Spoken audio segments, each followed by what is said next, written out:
சவுக்கு சங்கர் விவகாரத்தில் அரெஸ்ட் பண்ணீங்களா, கோர்ட்டில் நீங்கள் கொண்டு போய் விடுறதால உங்கள் வேலை முடிஞ்சு போச்சு. ஆனால் சிறையினுள்ளே சவுக்கு சங்கர் தாக்கப்பட்டிருக்கிறார் என்று சொல்வது ஏற்றுக்கொள்ள முடியாத ஒரு விஷயம். சவுக்கு சங்கர் பாரதிய ஜனதா கட்சியை கூட விமர்சித்திருக்கிறார்.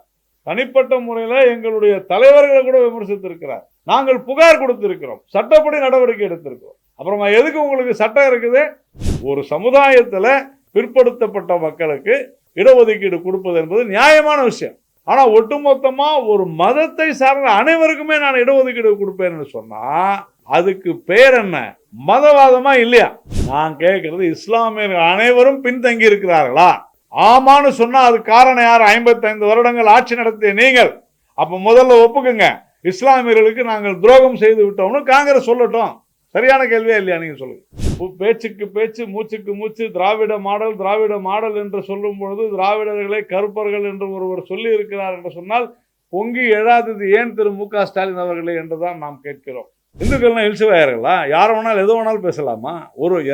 அதாவது செக்குலரிசம்னா என்ன அர்த்தம்னு சொன்னா, யாருடைய மத விஷயங்களும் நம்ம தலையிடக்கூடாதுன்னு பேர் தான் செக்குலரிசம். ஒரு குறிப்பிட்ட மதத்துக்கு நான் ஆதரவா இருப்பேன்றது செக்குலரிசம் கிடையாது. இங்க பேசின விஷயத்த டெல்லியிலயோ ஹரியானாவிலேயோ குஜராத்திலேயோ போய் உதயநிதி ஸ்டாலினை பேச சொல்லுங்க. முடியுமா? முடியாது. இண்டி கூட்டணி என்று சொல்லப்படுகிற காங்கிரஸ் தலைமையிலான இண்டி கூட்டணி பல்வேறு விதமான பிரிவினைவாத முழக்கங்களை இந்திய தேர்தலில், நம்முடைய பாராளுமன்ற தேர்தலில் முன்வைத்து வருவது அதிர்ச்சி அளிக்கிறது.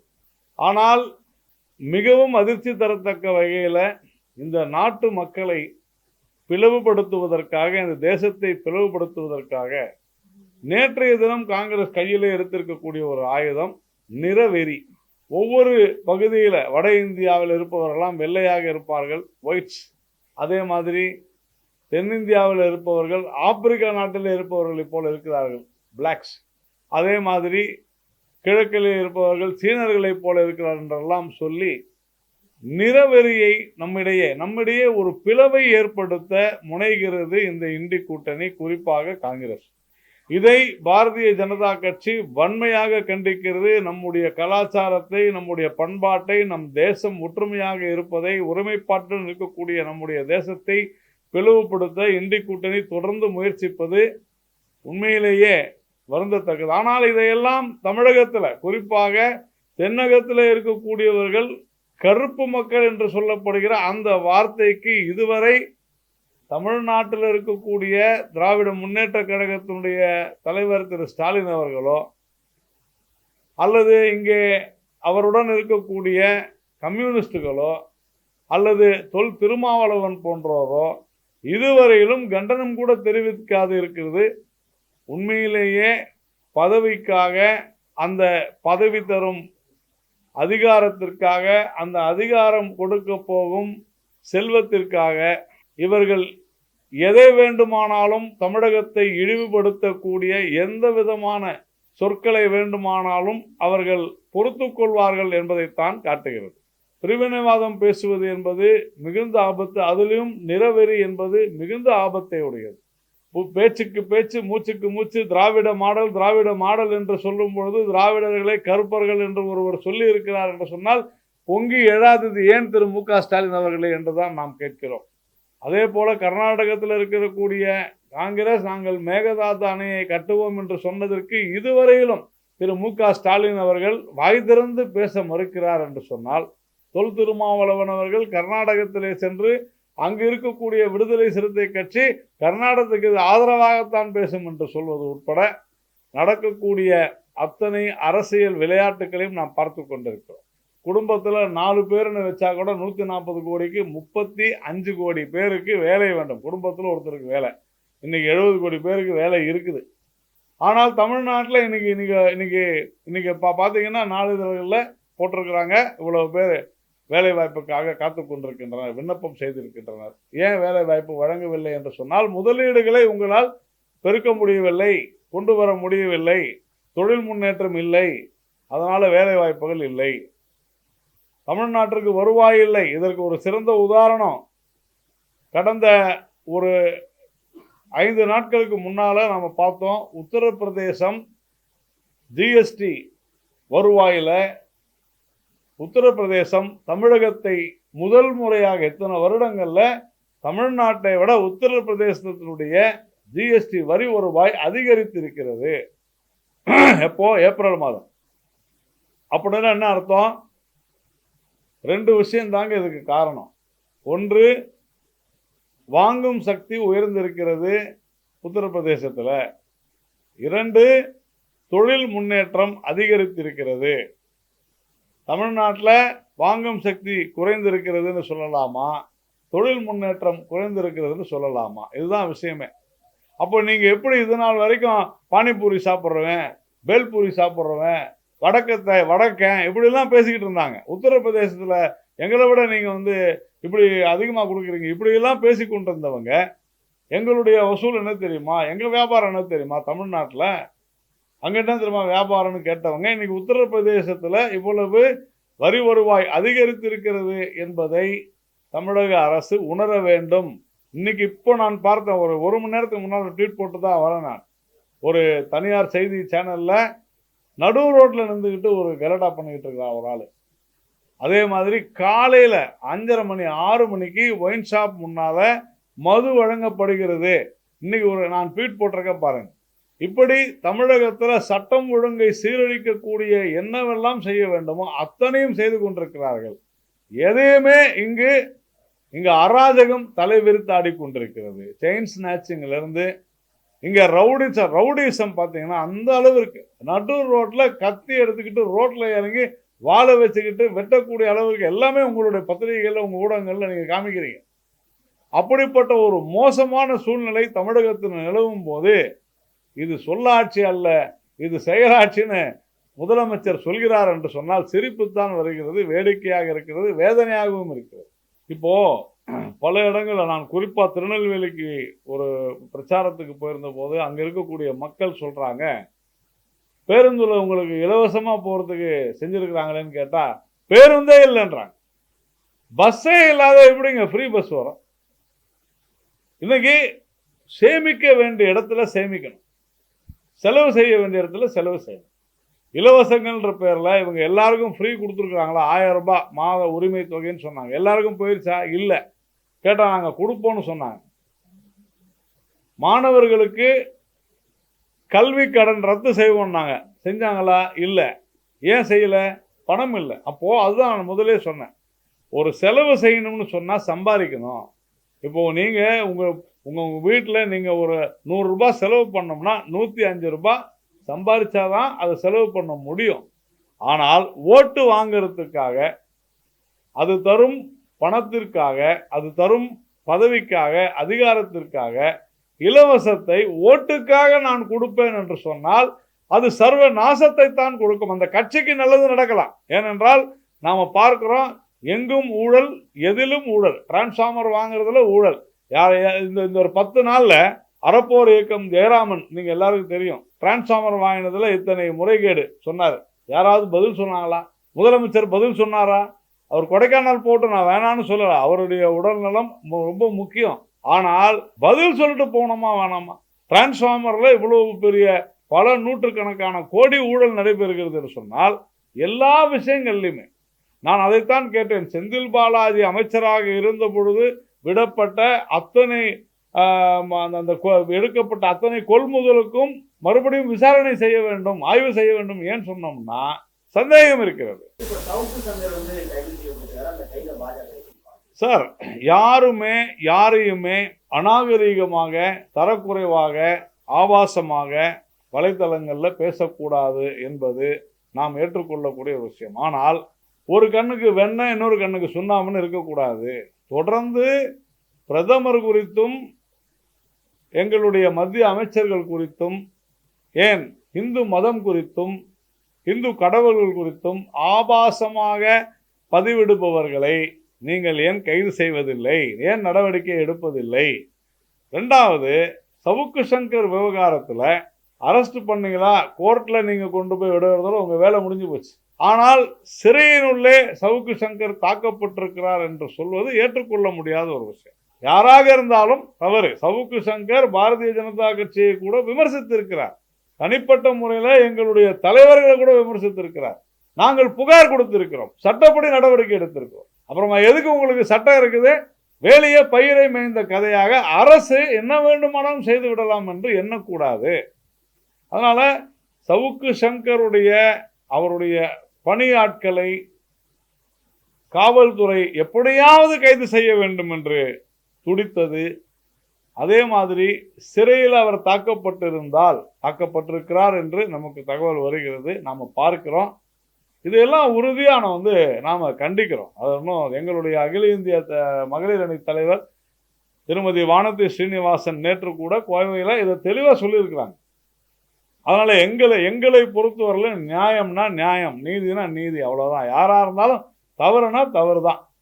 அதனால சட்டம் தன் கடமையை செய்யட்டும்.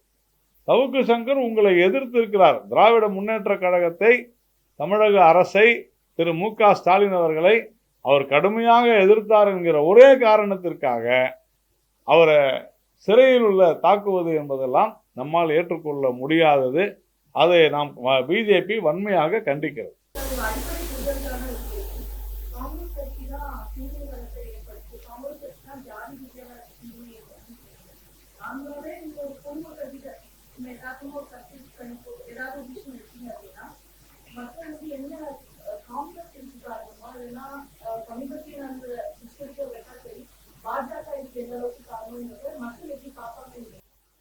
மக்கள் உணர்ந்தே இருக்கிறார்கள் ஒவ்வொரு பகுதியிலும். நாம் அதனால தான் நாம் சொல்கிறோம். அப்போ உதாரணத்திற்கு நேற்று பிரதமர் பேசும் பொழுது இந்த ஷாபானு வழக்கை கோடிட்டு காமிக்கிறார். நீங்கள் இன்னைக்கு நேற்று இல்லை, காங்கிரஸ் என்றைக்குமே ஒரு மதவாத கட்சி அப்படின்றத நாம் தொடர்ந்து சொல்லி வருகிறோம். சனாதன தர்மத்தை அழிப்பேன், அதாவது இந்து மதத்தை அழிப்பேன்னு பேசியது யாருன்னு எல்லாருக்கும் தெரியும்.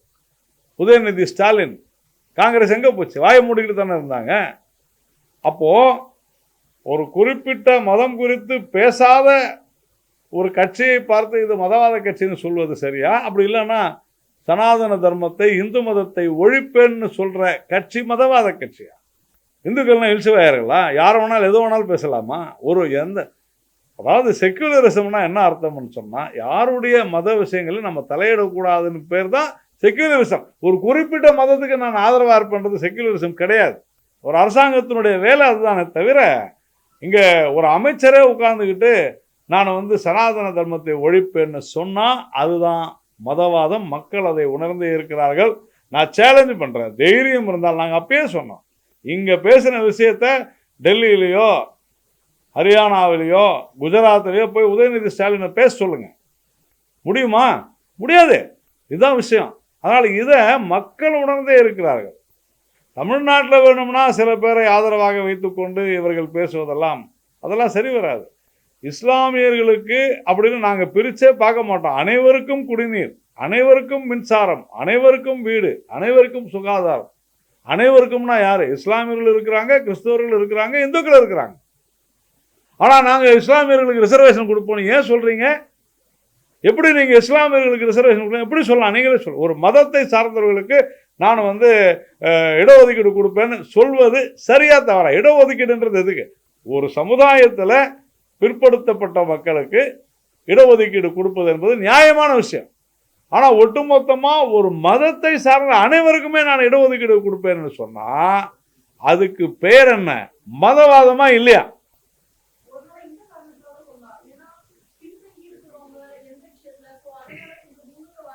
நான் கேட்கறது, இஸ்லாமியர்கள் அனைவரும் பின்தங்கி இருக்கிறார்களா? ஆமான்னு சொன்னா அது காரணம் யார்? 55 வருடங்கள் ஆட்சி நடத்திய நீங்கள். அப்ப முதல்ல ஒப்புக்குங்க, இஸ்லாமியர்களுக்கு நாங்கள் துரோகம் செய்து விட்டோம்னு காங்கிரஸ் சொல்லட்டும். சரியான கேள்வியா இல்லையா? நீங்க சொல்லுங்க. இப்ப நான் சொல்றேன், இந்த 10 வருடங்கள்ல இஸ்லாமியர்களுடைய வாழ்க்கை தரம், கல்வி தரம் உயர்ந்திருக்கிறது. நான் தர புள்ளி விவரம் சரிதானே? அதை வாதம் பண்ண சொல்லுங்க. அவருடைய கல்வித்தரம் உயர்ந்திருக்கிறதா? எத்தனை பிஜேபி 2014க்கு முன்னால் வரைக்கும் எத்தனை ஐஏஎஸ் ஆஃபீஸர் இருந்தாங்க, இப்போ எவ்வளோ வந்திருக்காங்க, எத்தனை ஐபிஎஸ், எவ்வளோ பேர் பாஸ் ஆகிருக்காங்க, எத்தனை டாக்டர்ஸ், எத்தனை வக்கீல், பாருங்க. அதான் விஷயம். அப்போ யார் மதவாதி அப்படின்னா, நான் மீண்டும் மீண்டும் சொல்வது இதுதான். திமுக தமிழகத்தில் ஒரு மதவாத இயக்கம் என்று சொன்னால் அது முதல்ல திமுக. அகில இந்திய அளவில் ஒரு மதவாத இயக்கம் என்று சொன்னால் அது காங்கிரஸ். இது எல்லாத்தையும் விட இந்த நாட்டை மத ரீதியாக போட்டு குழப்பி ஜாதி ரீதியாக எல்லோரையும் பிளவுபடுத்தக்கூடிய ஒரு கட்சி இருக்குதுன்னா அது கம்யூனிஸ்ட். அதனால நீங்க கேட்ட கேள்விக்கு மக்கள் பதில் சொல்லிக் கொண்டிருக்கிறார்கள். 2014 சொன்னாங்க, 2019 சொன்னாங்க, இப்போ பாதி பேர் சொல்லிட்டாங்க, இன்னும் பாதி பேர் சொல்ல போறாங்க. 400 இடங்களை பெறுவோம், அதுதான் உண்மை.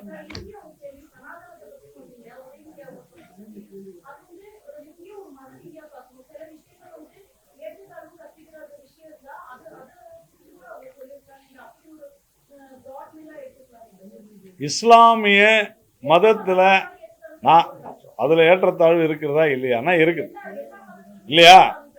ரிஃபார்ம்ஸ் அப்படின்னு சொல்றது அந்தந்த மதத்தை சார்ந்தவர்களால் தான் செய்ய முடியும், அந்த மதத்தினுடைய பெரியோர்களால் தான் செய்ய முடியும்.